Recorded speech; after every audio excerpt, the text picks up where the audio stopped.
Hello, everybody, and welcome in to another episode of the Couch GMs Podcast. It is Thursday, July 16th, 2026. I'm your host, George Kurt, joined by the one and only Cody Roadcap. Cody, how you doing? Doing all right. Little off-season blues, no football. The Argentina-England match was a lot of fun, though, yesterday. So, little World Cup Yeah. final on Saturday. You rooting for Argentina or Spain? No rooting interest. Just You're enjoying rooting a good game. for everyone to have a good time. Yes. Yeah, I can't say I'm much different, but it's been a cool experience having that happen, especially over here in the States, to help us get through a little bit of the summer. I mean, we're both from Pennsylvania. Having the MLB All-Star game in Philadelphia was pretty cool too, but I am also ready That was for also a football. snooze fest. So, the All-Star game itself was bad. The home run derby was nice. the person won it. I had to Google who that was. I'd never heard of him. So, And that is why we do not have a baseball podcast. not with me at least.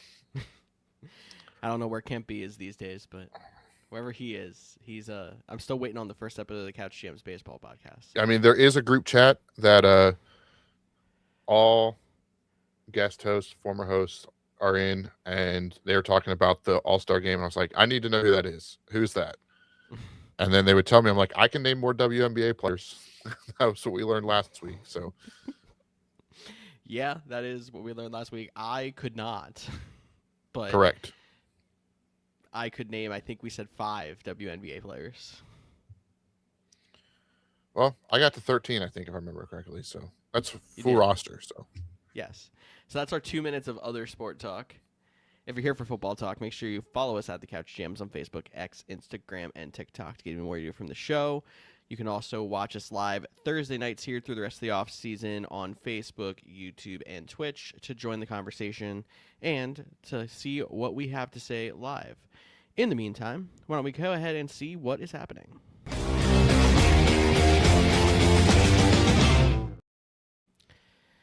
Big news of the week. Alvin Kamara is staying with the New Orleans Saints as he restructured his deal. Now we're going to have a pretty busy backfield, I'm thinking, between him and Travis Etienne. I still don't like that.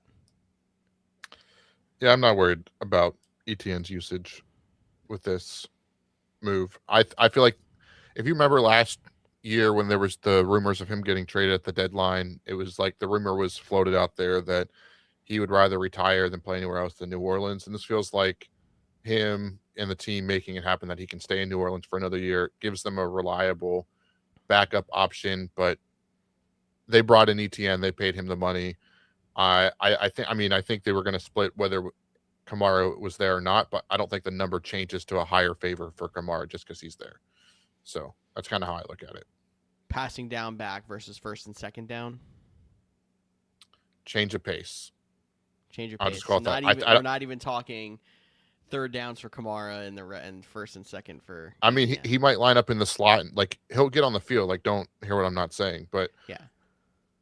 like I don't think it's like this isn't like New Orleans Saints. Darren Sproles is going to come in on third down every time. Like ETN's still a capable pass catcher as well. Like I think they're going to use him. They might do some 2 running back stuff. Get Kamara in motion, get him out in the slot a little bit. To open up the passing game. But It's honestly not a bad strategy for them to have the 2 solid backs to go with the young receiver and then Olave and the second-year quarterback. Like, it takes some pressure off having hopefully a reliable run game. And then, like you said, Kamara might even be able to line up in the slot and do some creative stuff too. yeah, and he'll probably still have his 6 touchdown game and then go silent for 2 months. So And he Be still ready will for never that. rush for 1,000 yards, which we also learned last week. crazy.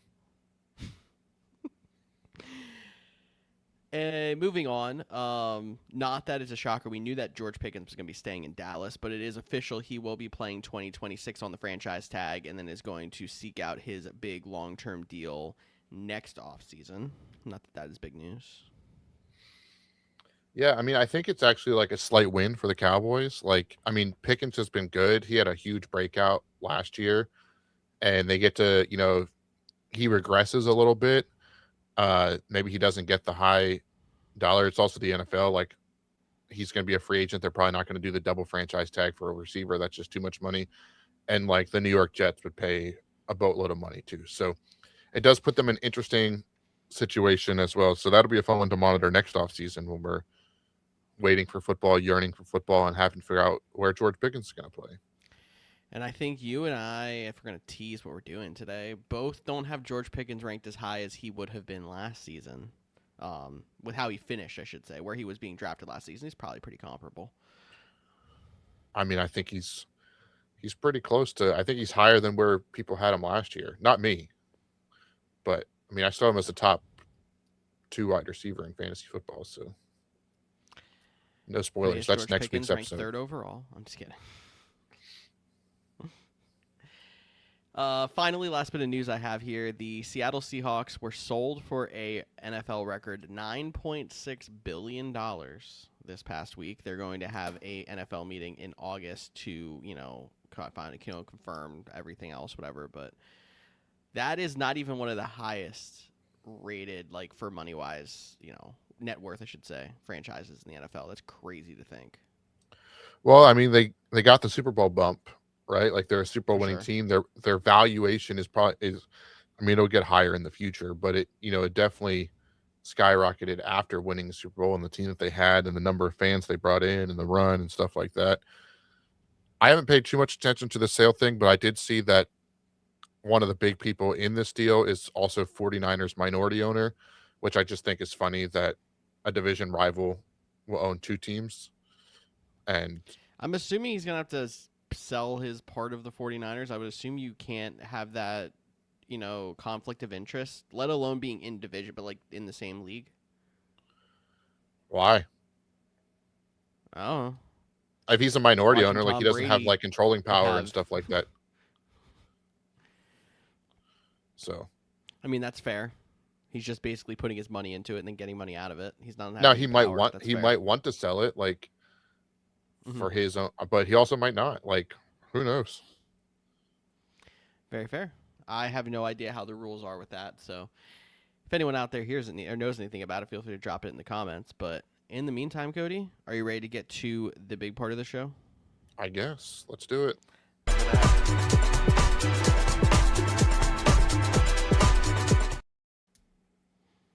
Besides the graphic saying it's 2026, we are starting our fantasy top 100 today, and we are going to break this into 2 episodes unlike last year. Today we are going to take a big chunk. We're going to hit 100 to 41 on our list. So Cody, correct me if I'm wrong. I think we're going to take chunks of 10 here to start, and we're going to just break down some of the guys that we want to talk about in that group. This is a fantasy ranking, so we play half PPR. We kind of rank this as our top 100 PPR rankings as a way to start getting ready before we do all of our mocks coming up next month. Yeah. I will say, I'm going to go on the record right now. You all thought last year's fantasy football season was frustrating. This one's about to be so much more frustrating. I just think where we're at with the talent of players and how level the playing field is. Like, when we get into this, there'll be people that we have in the 50s that if you really wanted to sell me being down in the 90s, okay. Like, I think there is such a huge, pod of players from like that mid 40s to the 100s. And then I think, there's probably a small step down, but not as drastic even into like the 120s.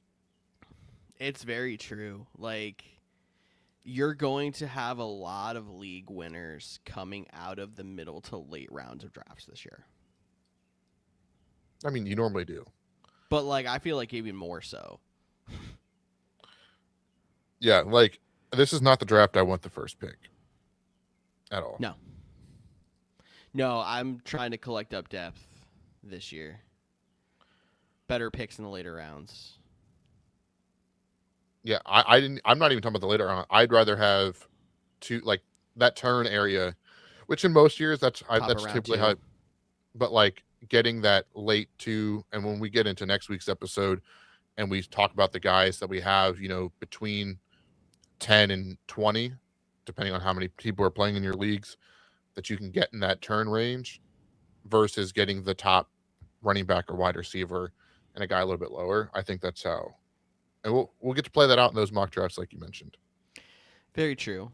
But why don't we jump in and get started? We're going to talk about all those top-end players probably in more detail next week, which is why we're doing down to 41 today. But why don't we start with 100 to 91? I'll name them out here, and then you and I can kind of talk about who we want to. At 100, we have Travis Kelce. 99, Quentin Johnston. 98, George Kittle. 97 is Mekhi Lemon. 96, Blake Corum. 95 is J.K. Dobbins. 94 is Matt Stafford. 93, Rico Dowdle. 92 is Michael Pittman. And 91 is Kyle Monangai. Yeah. Great. No, I'm just kidding. I gotta give better analysis than that. George's like, bro, you gotta step up your game a little bit here. Yeah, the only thing that sticks out to me, and this is probably hindsight on myself a little bit as well. I know in that big group, Rico Dowdle is probably the guy that we disagree the most on. Yeah. I know he had a bigger season in Carolina last year. He goes to Pittsburgh now. I think that's just more of my thoughts on like Pittsburgh's offense in general, like getting the number 2 running back when you could have the number 1 running back in J.K. Dobbins, who you have ahead. You have Dowdle, the number 2 in Pittsburgh, ahead of the potential number 1 in J.K. Dobbins in Denver too. I know that's another messy situation. That's why he's down here. And then like Blake Corum's in that same boat too. In hindsight, I'd probably take some of the guys right outside our top 100 over him. Looking at like Jordan Addison, Ricky Pearsall, Jaden Reed. But I am a wide receiver guy. So it's funny about Rico Dowdle. So he landed 93 on our list. You had him 99th. I had him up at 86. Comparing him to, I like to compare to Fantasy Pros because it's a consensus ranking between a wide range of analysts. They have him up at 83. So I'm even a little bit less excited about him than the consensus, and you are way below me. I didn't look at anyone else. I just did my rankings. So I'm sure we'll find some other ones where I'm way higher or way lower on than other people. Definitely. I think another interesting guy on here is Dobbins, because we don't know who's going to start in Denver. And you and I both have Harvey outside of the top 100. And again, if we go to consensus rankings, Harvey is at 87 on Fantasy Pros, and he's actually ranked ahead of J.K. Dobbins. So both of us seem to think J.K. Dobbins has a starting role, and it seems like that's not the consensus. Yeah, I mean, or why else would they have him higher is kind of, I guess, my other question. I think there's just the upside, like, right? Like, you know what you're going to get with J.K. Dobbins. You're going to get a solid guy that'll play an RB2. He'll get RB1 weeks when he scores a touchdown, right? Yep. Like, RJ Harvey still has that high upside. Can he be another breakout back, get more involved in the passing game than J.K.? Like, so I get that. And I think when you're down here, that's kind of what you're looking at. You don't want the savvy vets. You want those high upsides because, we're saying top 100, and that sounds like a lot of people, but that's, rounds 8 to 10, depending on how many players you are in your league. So I think getting a solid vet, J.K. Dobbins, I like to take the higher upside a little bit earlier and then very late. So I think it fits better to take a solid guy here. I mean, I agree with you. The only argument I have, so I see this, and I mean, I haven't obviously listened to explanations on everybody's rankings for all these people, but I have not heard a single person say anything positive about RJ Harvey, because they're like, J.K. Dobbins is probably the guy who's going to start the season. He's probably going to get hurt. But then, when he gets hurt, it's not just RJ Harvey like last year. There's Jonah Coleman there. And I know there's a lot of people in Dynasty who are putting a lot of, stock into Jonah Coleman because they're like, well, he's upside in, Dynasty stake. But there's not even guarantee the guy who didn't run away with the job last year is going to just be handed the job once Dobbins gets hurt again if Dobbins gets hurt. Yeah, I mean, I didn't do my rankings based on who I think is going to get hurt. I did let suspensions and potential suspensions play a factor into it if you're going to miss 6 weeks. And we'll talk. I don't know if we get to that today or tomorrow or next week, whichever day we're doing the top 40 because I think a couple of those guys up there are the ones that I dropped down. Uh, but yeah, the Broncos running back situation is interesting for sure. And this might just stem from like I don't love the Broncos offense. Like I'm probably the lowest on Jalen Waddle out of anyone. He's not in my top 40. So depending on where he is for you, we're going to talk about him today. I still like Cortland Sutton better than Jalen Waddle. Personally, I don't think I ranked him that way, but that's just a personal preference. But I tried to, be not super biased. But I'm just not a big fan of this Like the defense, yes. Offense, it doesn't excite me. That's very true. Anyone else in the 100 to 91 you wanted to highlight? I think, yeah, Mekhi Lemon, the rookie. We're gonna get, there'll be a lot of rookies here, and he's just another guy that I think I would take, like a Jordan Addison over him. I think I would take. So he was an interesting name. He was my 100th rated player, 97th. He finished at 97, based on the consensus that we have here. So I want to give him a shout out. And then George Kittle. You have him all the way down at 104, 95. I'm assuming injury is playing a part of that for you, not knowing if, I mean, if you told me he ended up finishing as like the 40th best player in fantasy this year, I'd be like, that's not shocking. Like, if he plays the whole season, I think he's still in contention for tight end 1. Yeah, so like I agree with that. And it sounds like he's going to be ready to go week 1, which is kind of crazy, but that's what it sounds like right now. So that's the other one that, like, he's 98 today in the middle of July. Come the end of August, he could be back up in the 50s and, being taken right after, like, in that Tyler Warren, Tucker Kraft, Colson Loveland range. I agree with that. That is very true. And I mean, he has so much more upside at this point in his career than like Kelsey does, who we had straight at 100. You had him at 101, I had him at 99. Because I think Kelsey's kind of like, yeah, he's in the sunset of his career. You can tell that he, like, father time's catching up. George Kittle hasn't had that happening. It's just he's been missing a lot of games to injury. That's the only problem. When he's been playing, he's been fantastic. Yeah. Ready to move to 90 to 81. Let's do it. All right, number 90, we have Brock Purdy. 89 is another quarterback with Patrick Mahomes. We have another rookie receiver, Jordan Tyson, hitting 88. 87 is Jackson Dart. 86, Chris Godwin. 85 is Ramondre Stevenson. 84, Michael Wilson. 83, Parker Washington. 82 is Cortland Sutton, someone that Cody mentioned in the last group. And then Sam Laporta at 81. So Cortland Sutton still falls down here in the 80s, which is not shocking since they added Waddle. But he's finished as a top 20 wide receiver each of the last 2 years. So it's hard to tell how much the addition to Waddle is going to affect him, or if like this is actually like a very, low rating for him. Yeah, like I said, it's probably a little bit low. I think he's still going to be like a red zone touchdown threat. Like, I think Waddle's still gonna be the big play guy, and he'll have some good weeks and have some like high variance where I think Cortland Sutton's a little bit safer. Another guy, 8th round, you need a solid spot start kind of player. Like, I think Cortland Sutton's a home run kind of pick here.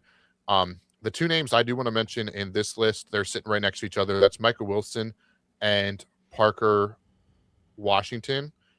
So inside baseball, or inside football, fantasy football, when we do these rankings, we each fill out a 1 to 100 or 1 to 120 actually, and then we sort them based, and we have an average system that does, meaning that's how we get the Couch GMs top 100. However, when I did mine, I lost track of numbers, so I had to go back through and redo them. But when I initially did it, I was strategic in mine and putting Michael Wilson 1 spot ahead of Marvin Harrison Jr. and Parker Washington 1 spot ahead of Brian Thomas. I'm not saying that they're going to finish better, but I think they're a lot closer to those guys. So seeing that we're getting to them already here in the mid 80s, I think that'll be good value coming in or coming out of the draft versus going for a guy like a Brian Thomas or a Marvin Harrison Jr. just based on what they showed the last couple seasons, or last season in particular. definitely agree, and I thought I was like a little higher than consensus on Michael Wilson specifically, and then you were even higher. He's actually ranked in the 90s in Fantasy Pros rankings. But when we're talking in the last group of like, do you want the safe guy and like the J.K. Dobbins, or do you want the upside? And like these two are the young upside that I definitely agree are potential steals. And every time you get into a 10 team, the ninth round, with one of those two available, they feel like really good value picks with the chance to, become wide receiver ones on their team and really, finish as top 20 wide receiver potential. Yeah, and the Cardinals are going to be down a lot, so. Exactly. And that on top of the fact that Marvin Harrison has not shown it yet. Like, there's a chance he pops up, but Wilson was a really big breakout last year, and he even had a couple of games where he still did well with Harrison in the lineup. I think Harrison could be a trade deadline target. Maybe even a training camp, like depending on how it plays. It feels like he needs a new change of scenery. A little bit of new change of scenery. It's a new organization that's come in, hasn't been the hottest start. I think there was a lot of pressure for him coming out like best wide receiver prospect we've seen in a long time. And then, he hasn't lived up to that billing. I think he's still capable of it, but I would not be surprised if there's a change of scenery. Just so the other thing that, someone I did see online way back in the offseason, back when we were doing the head coaching things, Mike LaFleur, new Arizona Cardinals head coach. And we'll talk about Marvin Harrison Jr. more too, but they're like, in his system, look for Michael Wilson to play the Puka Nacua role and Harrison to play the Devontae Adams role. So obviously we're not expecting two top finishes like we saw it last year, but like, that's why I think that's why I'm a little bit higher on Michael Wilson. And I think why some people are as well. Yeah, I wasn't quite bullish enough to put him all the way up where I had Marvin Harrison, because I still think that I may be delusional and the Marvin Harrison has that talent it has to show eventually. But I do think Michael Wilson's definitely a value at this part of the draft. And I think our ranking compared to ADPs shows that. Yeah. Let's do the next 10. Next 10, moving to number 80 is Chuba Hubbard. 79, Tony Pollard. 78, it's his year still, Kyle Pitts. 77's Brian Thomas. 76, DK Metcalf. 75 is Trevor Lawrence. Dak Prescott at 74. Carnell Tate at 73. 72 is Jalen Warren. And 71 is Harold Fannin. I definitely thought I put Dak higher. So that one kind of... You put Dak higher than me, but he's kind of in a group of quarterbacks between this and in the 80s that it's like shows you the reason why you should wait to take quarterbacks. Because you still have Dak. In that last group, you had Purdy, Mahomes, Dart, like... Yeah, I'm honestly... So we talked about this right before the air. How the number got back to 70. Because I had him all the way up in like 59. But then when I had to like re-drag out the numbers, and I think some things got switched around. But it's fine. It's the quarterback position. It's always tough. That's why we talk about taking late round quarterbacks. I think Dak's value in the late is really good. We already mentioned Matthew Stafford earlier. He was got to pay attention to. Same with Brock Purdy, Patrick Mahomes coming off the injury. Like, this is why you take a late round quarterback. I mean, in terms of total points, like, these guys are going to be the most highest scoring because that's the nature of the position. And this is where you can get the good value in them. Definitely. And then if we're looking at young upside wide receivers, we both have Carnell Tate in the 70s. He lands at 73 in the consensus. Probably the number one wide receiver in your dynasty drafts if you haven't gotten that far, and then us having him in the 8th-ish round. I mean, that's not high compared to where you take some of the top-end wide receivers in a typical draft. Like Marvin Harrison, his rookie year, we were delusional and taking him like round 4. But this seems like a solid upside pick here. Yeah, I'm not high on any of the the big 3 rookie wide receivers in redrafts this year. So, I mean, they've all gone this low in our list, and I feel like we've almost always had at least one break our top 50. Yeah, because there's probably normally one I'm like going back to the draft. Jordan Tyson's was my favorite prospect, wide receiver prospect. Hmm. The fit's not great because they still have Olave, right? I had him higher than Tate. I wasn't a big Lemon fan, so I don't mind Tate. He goes there too. But if you told me he's the number 2 to Alec Ayumnor's number 1 in Tennessee, okay. Yeah, and I mean, there's not really that many other exciting names like Ayumanor, like you said there. They have Wan'Dale Robinson. Like I think we're thinking if the quarterback position takes a step up, somebody is going to like get something. It's Yeah, number so one, hard to tell who, and number two, like it's bet on still the not guy going to be taking the that top pretty. 5. Yeah. Brian Thomas, I believe, is our highest rated Jacksonville wide receiver. I'm trying to fact check that really quick. He is. Despite everything that's been going on and the fact that they have a busy wide receiver room here. Now, like, even though I have him here and I realize the upside and it could have been a sophomore slump is there, like, I personally don't know if I love drafting him this year. And do you agree? I would 100% take him in this range. So knowing that he is roughly 7 or 8 picks away from Parker Washington, you would still rather have him that round earlier than Parker Washington? I mean, I would take.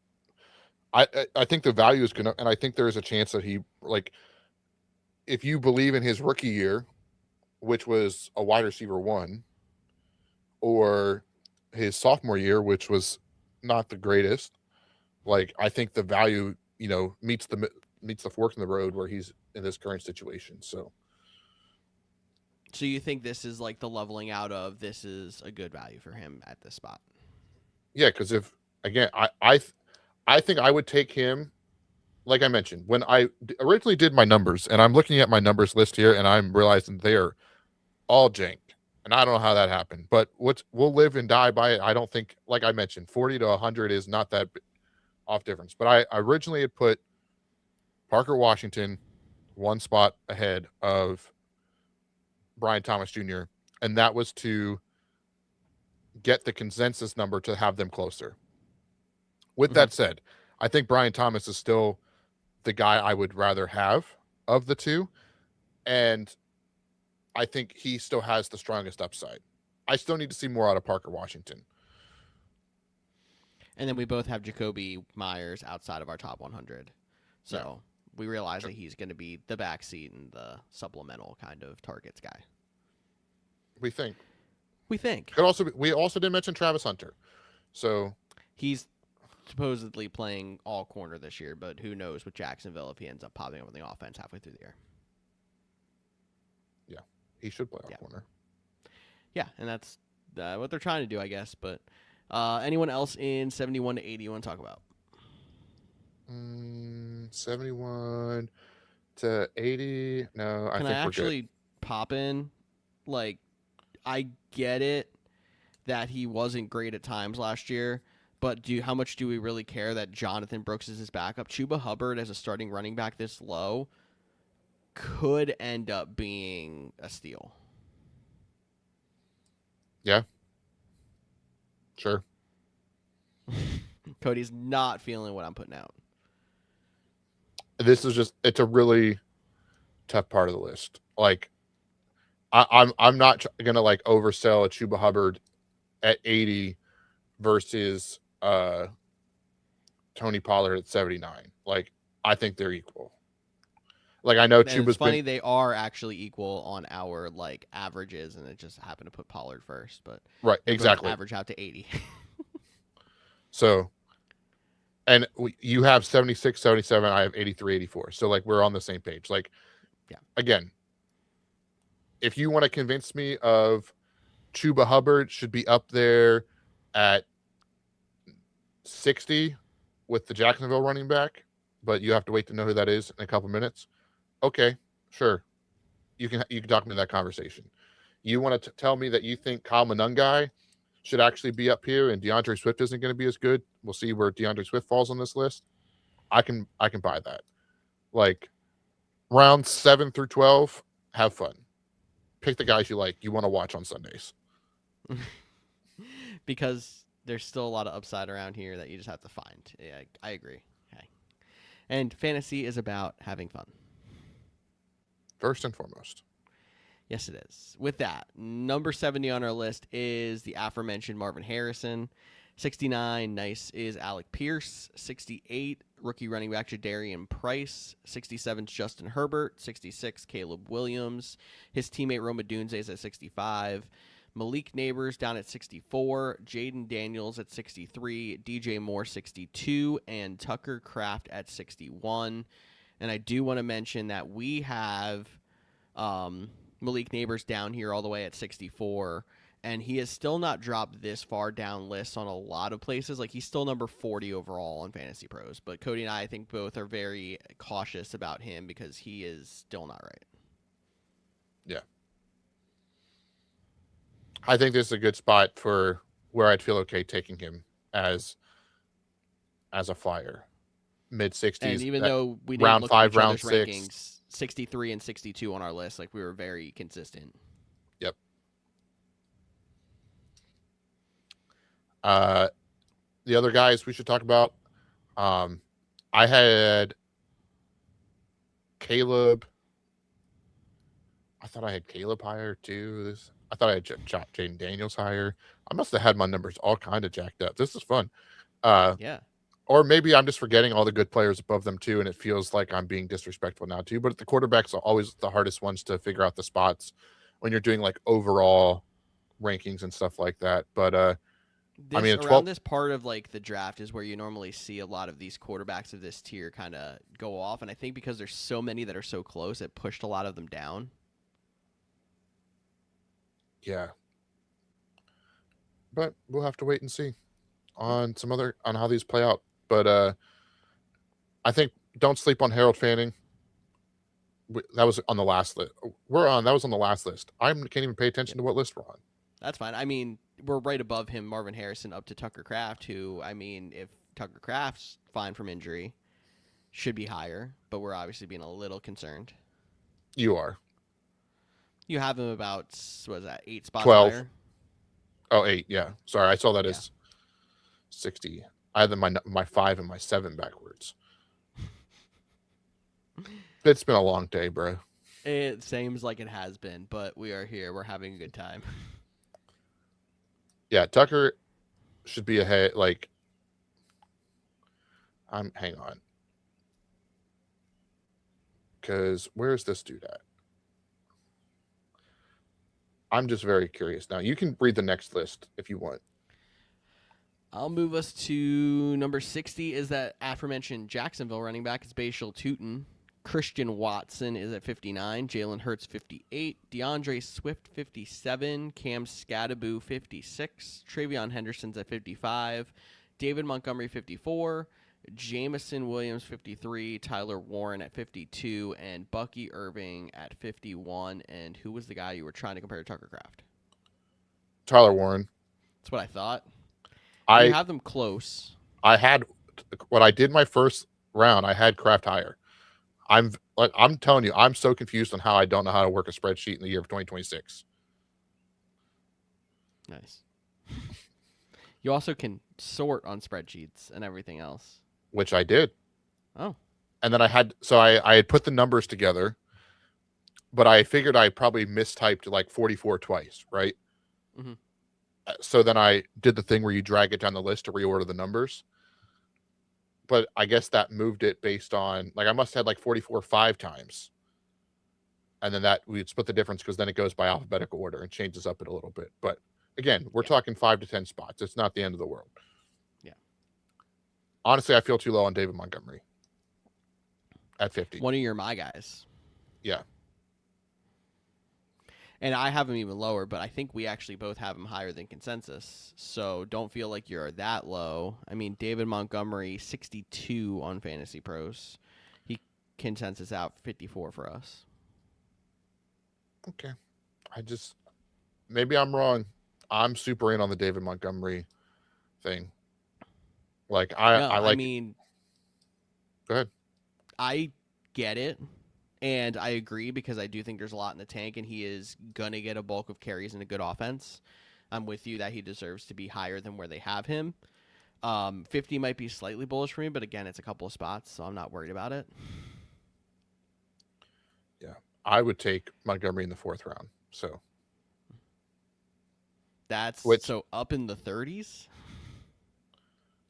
well, when I my round, I default to 12. You default to 10. That's yeah. Well, I default to 10 because math is hard. So, like the end of round 4 is 48. So, I guess Yeah. it's not too Okay. far off. No, you're really not that far off, and I'm dragging you down a little bit. Where are you on the Travion Henderson versus Ramondre Stevenson debate? Because we both have Henderson a lot higher than Stevenson, and I know he is ranked higher on the consensus, but there's a lot of people that are like, why is everybody so high on Henderson with Stevenson still there?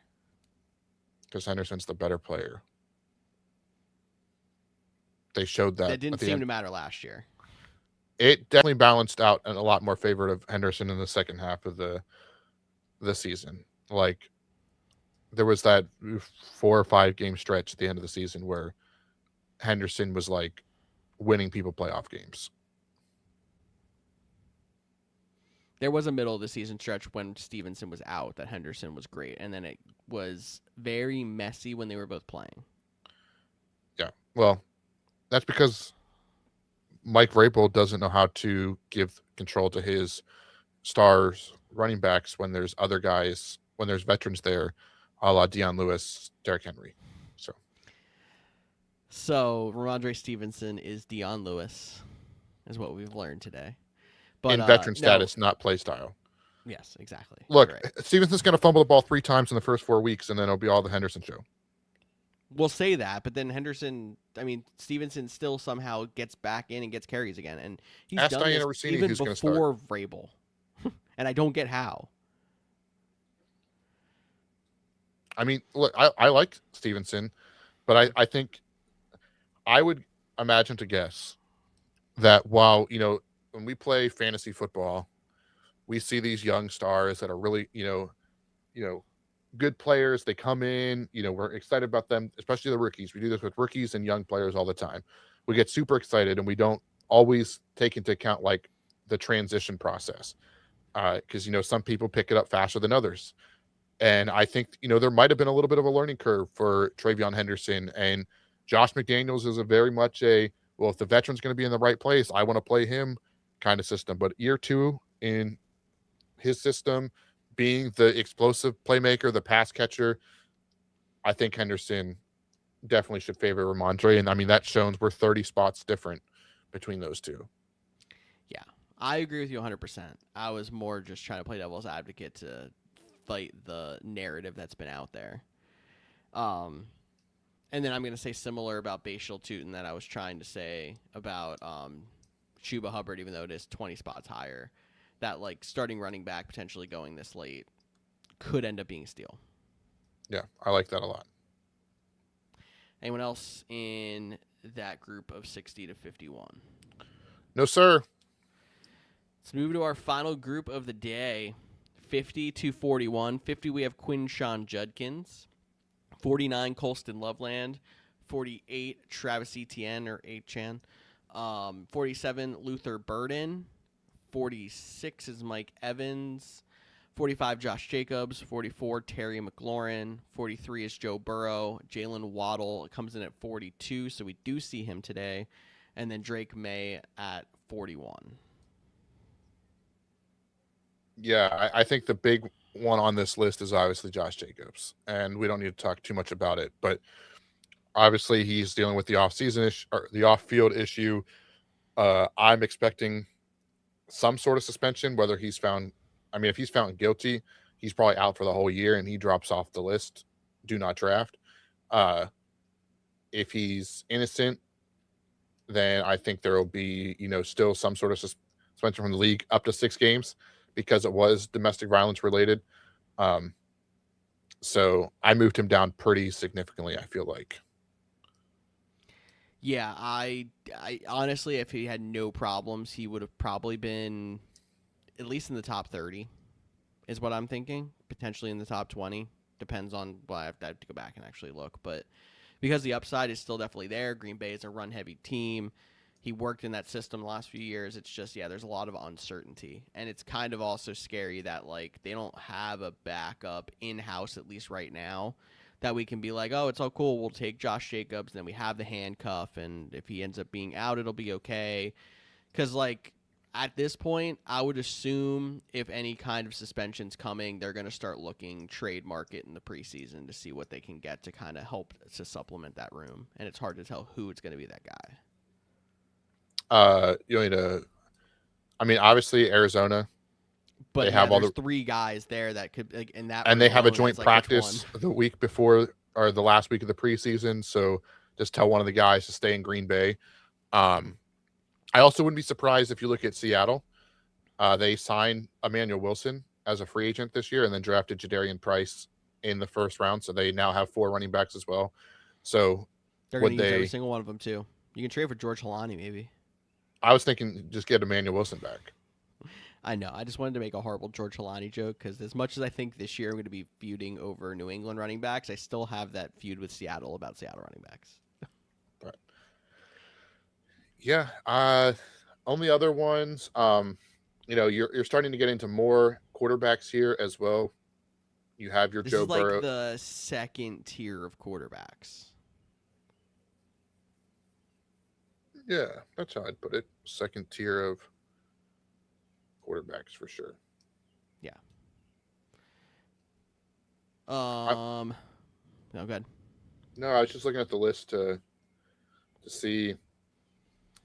I think Terry McLaurin was one of the harder people for me. I feel like because of his previous years, I had to put him higher. But like, honestly, if you told me to swap or put him down there with Alec Pierce and Marvin Harrison Jr., I could be talked into that too. So the thing that helps, I mean, last year he missed a lot of time with injury, so it's hard to judge him completely on last year. But like, he's the guy again. There's no, Deebo Samuel there anymore. They didn't go grab another guy to replace that role really even. Like, it's Terry's offense again. But obviously we don't rank or draft injuries, but like, we don't have that like push of like Terry McLaurin is still this great player because we just didn't see him last year. The recency bias kind of hits. I guess that's fair. I mean, in terms of like who else is there at this current moment, I think that is very safe to say. I mean, obviously, actually, you know what, George? Name 2 other Commanders wide receivers currently on the roster.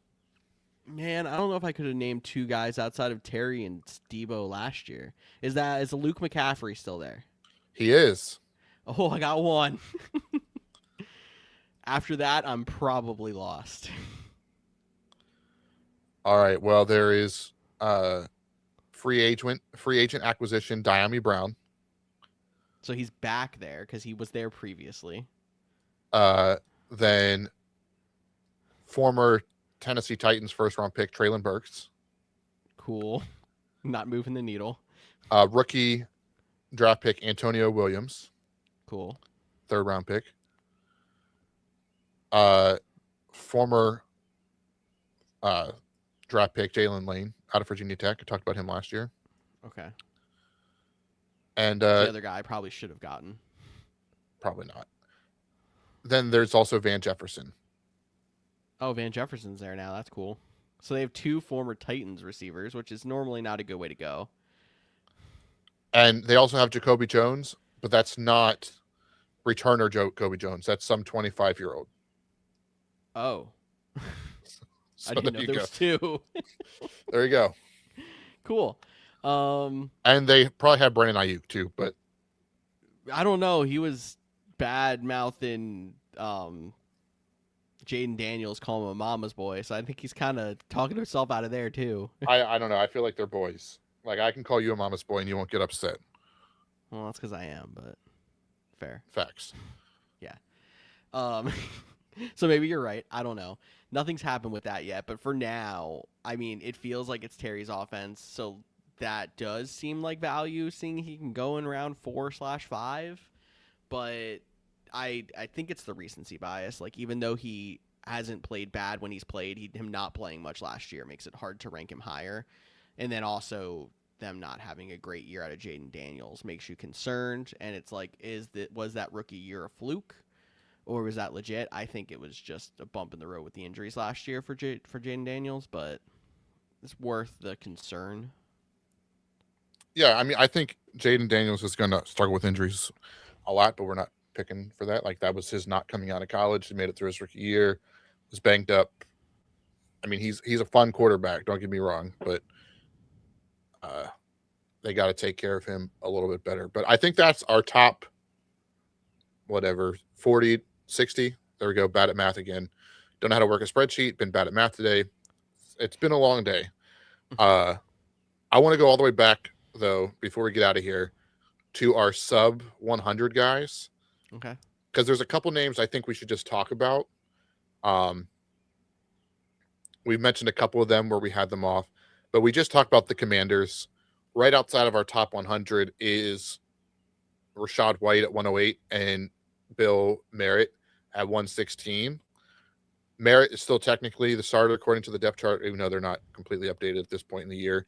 But that's like someone's going to get a starter in the 100s, just picking which guy and which one do you believe in. And the same can be said for the Minnesota Vikings backfield of Aaron Jones and Jordan Mason. We also have Kyler Murray in here as another guy too. It's like, if you're expecting the offense to be better with veteran Kyler Murray, you expect the run game to be better. Aaron Jones, Jordan Mason. So those are some like no running back strategy guys that in round 10 might be able to save your team. A strategy that I've seen lately with those kind of guys too, that it feels dumb when you're doing it, but it works, and it doesn't always work. If you can take both. You can. I did it last year with the Houston backfield. Yeah. Nick Chubb, Joe Mixon, and end up being freaking Woody Marks. So if there's not a third guy, well, no one knew of Woody Marks during the draft season. He was a waiver wire guy. Let me go see who the third guy in Washington is. Please stand by. Hang on, Carrington Allen, rookie running back. Katron Allen. Yeah. Oh, sorry. Yeah. Jeremy McNichols is still there too. Don't worry. And Jerome Ford. That's actually a really full backfield. Yeah. Katron Allen. Okay, so the rookie in there can throw us a wrench and things. So maybe Washington's not the backfield to do this. Maybe Minnesota's the backfield to do it. If you take both, and one really does break out, you have both there. But honestly, even thinking about it, like, that feels like a heavy split nowadays. Aaron Jones is there near the end of his career. He's not going to shoulder enough of a load to be a difference maker most weeks. And then Jordan Mason hasn't really had the spark that he had his rookie year when he was still in San Fran, since he's gone to Minnesota. He showed flashes, but he was like stuck in the mud at times last year when Jones was out, and it was like, this is his backfield, and it just didn't work. Yeah. I think Aaron Jones got one good year left in him. Yeah. Not enough for me to put him inside my top 100. Get out of the division. But out of the division, you're crazy. I think that was good. There's a couple of good tight ends down outside of our top 100 as well. Dalton Kincaid's down there. Dallas Goedert's down there. Isaiah Likely. So for some of those teams that don't take the tight end early, we had Kelsey at straight 100, and then a couple of those other guys. If you compare two of those together, I don't mind that as a draft strategy at all this year. Yeah, I mean, if your draft goes like our top 100 did, it will feel crazy in rounds 8 to 11, depending on how many people are in your league. If you're doing a Kelsey home stack, which some people will do just based on names alone, and people used to Kelsey Mahomes stack in the first 3 rounds of drafts, and we're talking about doing that in rounds 8 to 11 exactly. There was years where that was 1-2. Like, you were taking Kelsey at 5 and Mahomes at 10 or 12 if you were in a 10 or 12 man league. Yeah, it's happened. I remember there were times in a keeper league we were in that we had, I think it was Kempe, putting 2 top 3 round picks and a keeper on Kelsey and Mahomes. Yeah. So just how the mighty has fallen. But he's gonna play hard for his married season. Yeah, it's his married era. Okay, we need to go. Yes, we do. Anything else, my friend? No, sir. I'm looking forward to doing the top 40 with you next week. We're going to definitely break down some names that are probably a little bit more impactful even than some of the guys we said today. So, yep, definitely agree with that. But George, this has been fun. Sorry that the energy has been a little bit down, but this has just been a tough.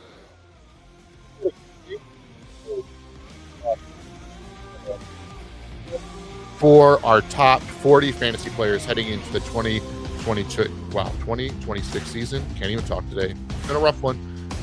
Make sure you're following us on social media at the Couch GMs. We are live on Thursdays, the rest of the off season, Facebook, YouTube, and Twitch. For 2 episodes a week is probably coming back, I think. I've talked to George about it. We'll figure that out and let you know next time. I'm Cody Roadcap. That's George Kurth. We'll talk to you all next week.